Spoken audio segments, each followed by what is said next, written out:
Telle Nathalie Yamb. J'ai enregistré ma vidéo sur le Togo il y a 2 semaines, mais un problème technique nous a empêché de la diffuser alors comme prévu. Entre-temps, les élections législatives dont je parlais se sont tenues le 29 avril, après que l'Assemblée nationale a adopté le vendredi 19 avril par 87 voix sur 87 une loi modifiant la Constitution et instituant un nouveau régime politique que l'on présente comme étant parlementaire, ce qui n'est pas le cas en réalité. Sans surprise, selon les résultats provisoires qui viennent d'être communiqués, le parti présidentiel a fait une razzia avec 108 voix sur 113. Vous verrez dans la vidéo que j'ai enregistrée avant les élections et que l'on va diffuser maintenant, que j'ai pronostiqué exactement ce résultat. Ceci devrait vous donner confiance en la pertinence de mon analyse d'une situation sur laquelle il y a beaucoup à dire. Allons-y.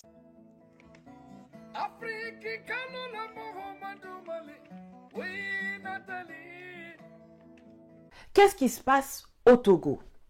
Dans le silence complice de la communauté occidentale ou régionale, qui sont pourtant bruyantes quand il s'agit des pays sahéliens, des députés dont le mandat régulier a expiré depuis janvier 2024 se sont amusés à changer la Constitution dans le dos du peuple souverain sans lui permettre d'en prendre connaissance ou d'en débattre. Comment cela est-il possible? Eh bien tout simplement parce que c'est prévu dans la loi. Ça fait mal, n'est-ce pas? Il va falloir qu'on se dise 2 ou 3 choses les yeux dans les yeux. La dernière fois que la constitution togolaise a été soumise à un référendum populaire, c'était en 1992, lorsqu'avec un taux de participation de 74,24%, le corps électoral avait adopté le texte proposé par un oui massif de 98,11%. Et dans ce texte, il était prévu à l'article 144 que la Constitution peut être révisée soit par voie parlementaire, soit par voie référendaire. La Constitution a par la suite été changée 4 fois par voie parlementaire, en 2002, en 2007, en 2019 et donc la dernière modification qui vient juste d'avoir lieu vendredi. Vous admettrez avec moi que c'est difficile d'accepter d'avoir des textes qui sont volontairement, foncièrement mal écrits et se plaindre quand ces textes sont utilisés. Et je ne parle pas seulement du Togo, c'est le cas pour la plupart des pays d'Afrique dite francophone. En 2002, le Sénat a été créé. La limitation des mandats du président de la République a sauté, ainsi que le mode de scrutin à 2 tours qui a été réduit à 1 tour.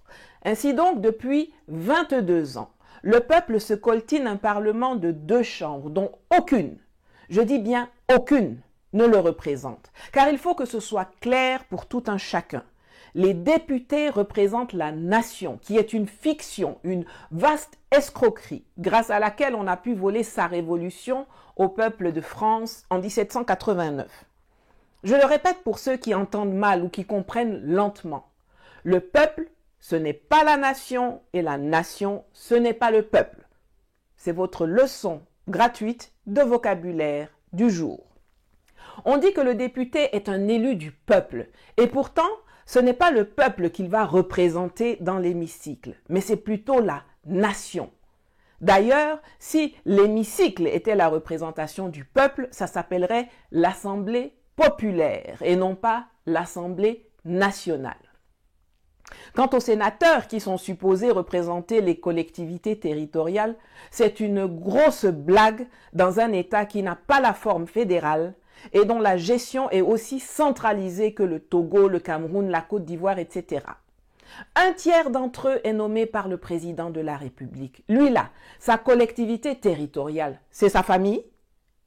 D'ailleurs, s'il y a une seule chose de positive qu'on doit retenir des 12 ans de Macky Sall à la tête du Sénégal, c'est la suppression du Sénat quasi immédiatement après son accession au pouvoir. Depuis 32 ans, vous avez accepté que des gens qui ne vous représentent pas puissent changer la Constitution, qui est l'incarnation de votre souveraineté en tant que peuple, sans vous consulter. Mais une fois que vous avez accepté ça, voilà, pourquoi vous plaindre quand cette disposition est appliquée? Je me souviens que lorsque j'étais encore en Côte d'Ivoire avec le professeur Mamadou Koulibaly et nos camarades, nous avions battu campagne contre la modification constitutionnelle de 2016 qui portait en son sein la création d'un Sénat et la disposition permettant la modification de la Constitution par le Parlement sans obligation de passer par un référendum populaire. On nous avait gazés, arrêtés, frappés. Il y avait eu des blessés graves. Mais au lieu d'être avec nous, les gens se sont moqués de nous ou nous ont même combattus. Pendant que nous, on se prenait les coups de matraque et les grenades lacrymogènes dans la figure, le PDCI et les gens comme Guillaume Soro, tout cela faisait campagne pour le oui. Il y avait aussi des millions de personnes qui sont restées chez eux, genre, ça ne les concerne pas. Mais ces gens-là ne peuvent pas se plaindre quand 3 ou 4 ans plus tard, Ouattara change la constitution pour faire un 3e ou un 4e mandat. Comme on fait son lit là, c'est comme ça qu'on se couche. Faure Gnassingbé sait que même s'il pourrait sans trop de problèmes truquer les résultats pour s'octroyer une nouvelle victoire à l'élection présidentielle prochaine, le rejet au sein de la population, mais surtout à l'international, sera conséquent. Alors, avec l'aide de ses copains néo-pseudo-panafricanistes qui lui murmurent des conseils nuisibles dans l'oreille, il a trouvé une solution. Il va rester au pouvoir sans organiser d'élection présidentielle et sans être élu par qui que ce soit. Pas mal, hein? Une entourloupe qui mérite une place d'honneur dans le livre Guinness des records. Avec sa nouvelle constitution, Faure Gnassingbé dépouille la fonction présidentielle de tous ses pouvoirs, tous les pouvoirs que lui, Faure, a eu pendant 19 ans. Et avant lui, son père Gnassingbé Eyadema a eu pendant 37 ans. Il les enlève au prochain président de la République qui sera élu par les parlementaires pour les octroyer au Premier ministre dont on change le titre en président du Conseil pour faire genre on a trop innové, qui lui ne sera élu par personne. Et voilà, le tour est joué. Le 29 avril, les élections législatives auront lieu sous l'égide d'une constitution, à l'issue desquelles les députés qui seront à 95% des soutiens ou de la famille de Faure, une fois qu'ils siégeront au Parlement, vont, sous l'égide d'une autre constitution, élire quelqu'un, un tartampion sans aucune importance, comme président de la République, alors que Faure Gnassingbé, en tant que patron du parti détenant la majorité à l'Assemblée nationale, deviendra, sans être élu ni directement ni indirectement, le président du Conseil, c'est-à-dire le vrai patron du pays. C'est d'ailleurs lui-même qui va proposer aux parlementaires le nom de la personne qu'ils vont élire sans débat comme président de la République. Le monde à l'envers. Avec la nouvelle constitution, le président de la République du Togo pourra seulement recevoir les lettres de créance des ambassadeurs étrangers, signer les accréditations des ambassadeurs togolais nommés par le Conseil des ministres, pas par lui, accorder la grâce aux prisonniers et 2 fois par an, s'il est gentil, il a le droit d'être informé par le Premier ministre / président du Conseil de ce qui se passe dans le pays, mais c'est le Premier ministre qui fixe l'ordre du jour. C'est-à-dire qu'un pot de fleurs a plus d'utilité que le prochain président de la République du Togo, dont on n'a même pas besoin de connaître ou de retenir le nom. Tout le reste là, c'est le Premier ministre alias président du Conseil alias Faure Gnassingbé qui décide. Alors, je pourrais vous dire que c'est totalement illégal au regard du protocole d'accord sur la bonne gouvernance de la CEDEAO, qui interdit de changer les règles du jeu électoral 6 mois avant une élection.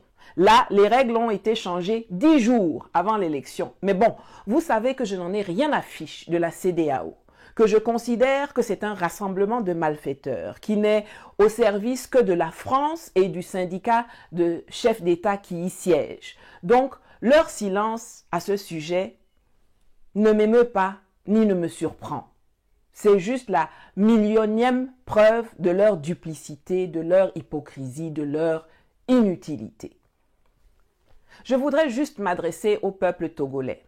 Pendant 32 ans, depuis 1992, vous aviez une disposition dans votre constitution qui vous permettait d'organiser un référendum d'initiative populaire en rassemblant 500 000 signatures réparties dans la moitié des préfectures du pays. Pas une fois, je répète, pas une fois, vous n'avez fait usage de cette disposition qui vous donnait pourtant l'effectivité de l'exercice de la souveraineté populaire. Mais ce n'est même pas le peuple qui est le plus à blâmer, même s'il a indéniablement sa part de responsabilité. C'est la classe politique togolaise et particulièrement l'opposition. Pendant les 19 ans de Faure, quelles ont été les alternatives qui ont été proposées dans le champ politique? Est-ce qu'il y a un seul opposant qui s'est présenté devant le peuple et qui a proposé de réformer le système en toilettant la Constitution et les lois, comme je vous le dis dans cette chronique? Je vous demande un seul. Vous prenez les gens du pouvoir, vous prenez les gens de l'opposition, c'est bonnet blanc, blanc bonnet. Il n'y en a pas un pour rattraper l'autre. Ils veulent un changement de régime, mais en restant dans le même système. Ils veulent s'asseoir dans le fauteuil pour être calife à la place du calife, mais pas pour rendre sa souveraineté au peuple dans la gestion et le contrôle des affaires de l'État. Pas pour sortir du franc CFA, pas pour se débarrasser des mécanismes de l'aide publique au développement ou de la dette, ou de la présence des bases militaires étrangères en Afrique. Et c'est pareil au Cameroun, au Tchad, en Côte d'Ivoire, depuis que Mamadou Coulibaly s'est mis en retrait de la vie politique. Si vous continuez de vous laisser berner et de vous déchirer pour des gens qui viennent vous voir, pour vous dire « Wow, il faut voter pour moi, je suis l'élu du Saint-Esprit. Wow, il faut voter pour moi, je suis issu de l'école de Poitiers. Wow, il faut voter pour moi parce que je suis le candidat de l'Élysée. Wow, il faut voter pour moi parce que je suis de votre tribu ou de votre région. » Ça va changer quoi dans vos vies par rapport à Faure ou à son père?